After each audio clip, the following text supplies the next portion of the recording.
Hello guys, alert signs, Virgo, Capricorn, Taurus. Welcome. Alamin natin kung anong messages, vibration, gabay energy.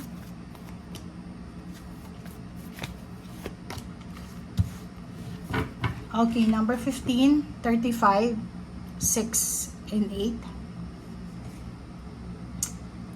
Okay, 6, 8, 9, 10, 11, 12, 13, 14, 1 plus 4, 5. Okay. So, mga earth signs dito na marami kayong mga worries, fears, anxiety, regrets. Relationship, pwedeng nasa long distance relationship. Medyo hindi maganda yung takbo ng relationship. Family life, intimate. Sinasabi sa'yo dito ng bara, huwag kayo masyadong mag-alala kasi nandito na yung transformation. Kung hindi masyadong maganda yung takbo ng relasyon, nakikita natin dito yung pag-asa, diba?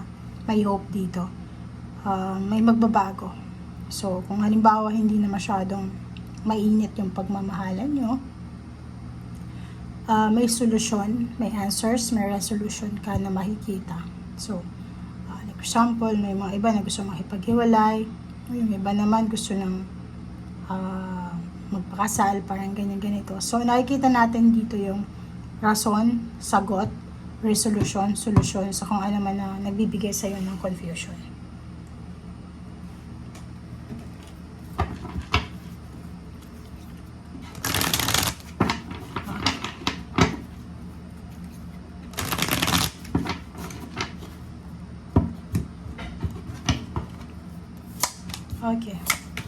Okay, so nakikita ko sa'yo dito yung good news tungkol sa travel, tungkol sa relocation, good news tungkol sa movement.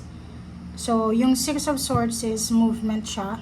So, kung may pinaplano kang paglilipat ng bahay, paglipat ng trabaho, negosyo, or anything na may movement, pagkilos, ay posibleng mangyari yan or dumating na yung balita na kung kailan ka na kailangan kumilos or kung kailan ka na kailangan mong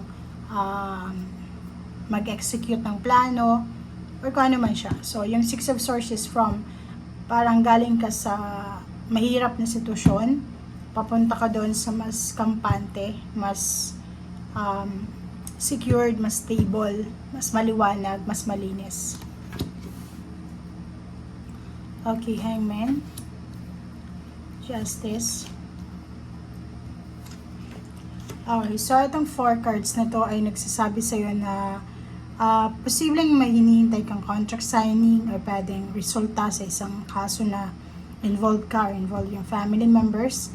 Sa ngayon, nakikita ko na medyo nasa restrictions ka pa. So, like, naghihintay ka ng resulta. Naghihintay ka ng outcome, yung paperwork, documents, contract signing, visa, government papers, and anything dito. Medyo hang pa siya. So, kung ikaw ay nagpaplanong mga ibang bansa, mag-create ng business, mag-apply ng trabaho, lumipat ng bahay, marami ka pang kailangan na ayusin papeles na sa ngayon is parang sa araw na ito, hindi ka patapos. Pero, ang Ace of Wands na ito is nagsasabi na kahit na on the way ka pa lang, still you're excited, you're confident na makukuha mo yan.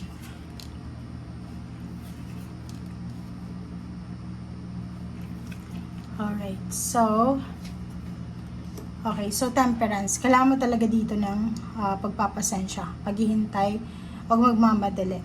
May 4 of Wands, mayroon ditong mag-offer ng gateway para sa'yo, or mag-open yung gateway of happiness, gateway of freedom, gateway of balance, gateway of prosperity and abundance, empowerment, parang ganun, kasi 4 siya. So, nakikita natin dito na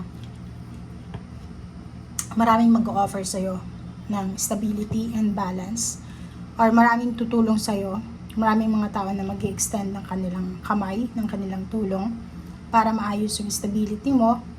And nakikita ko sa'yo mga water sign, earth signs, fire sign, air signs, parang ganun. Sila, lahat ng zodiac signs pwedeng applicable dito, yung iba natutulong sa'yo.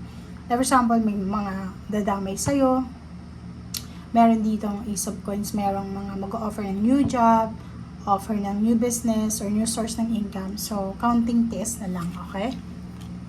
Queen of Coins. Wow. So, nakikita ko sa'yo dito na upcoming ito, may celebration kang isa-celebrate or pwedeng imbitalo ka sa isang pagtitipon. Sobrang saya mo kasi nakikita mo yung financial mo is unti-unting naging stable. Nakikita ko yung Queen of Coins dito. Yung Queen of Coins is parang ano siya, financial wealth na hawak mo na. So, pwede yun ang sinasabi sa'yo na isang testimony itong araw na ito na yung minamanifest mong money is on the way na or nasa kamay mo na. So, sa araw na ito, medyo maganda yung takbo ng energy kasi nakikita natin na sobra-sobra kang contented, happy, contented, prosperous, abundant yung energy mo.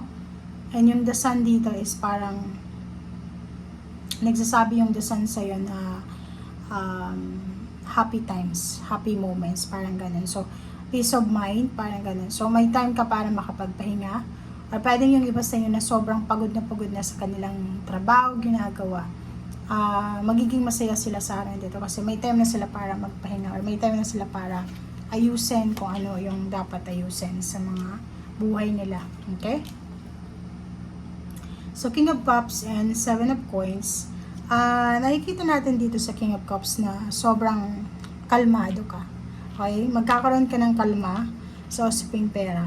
Yung perang hinihintay mo, kung may hinihintay ka man, or may parang, ano to like, umutang ka ba sa bangko? May hinihintay ka bang magbabayad sa'yo ng utang? Or, ano man tong Seven of Coins na hinihintay mo, pwedeng harvest season siya. Nakikita ko sa'yo dito na kalmado ka. Kasi alam mo na wala kang dapat ipag-alala. Okay? Four of Coins, nakikita ko sa'yo dito na kailangan mo daw na mag-ipon ng pera para makapag-transform ka na ng buhay mo, para katuparan mo na yung movement mo. So, nakikita ko sa'yo dito yung eagerness na makapag-ipon ng pera or yung eagerness na kailangan magtipid kasi pwedeng nagbabala kang mag-travel, nagbabala kang lumipat ng bahay, lumipat ng trabaho, relocation siya, mag-abroad, or kung ano man ito na chariot, transformation, victory and success.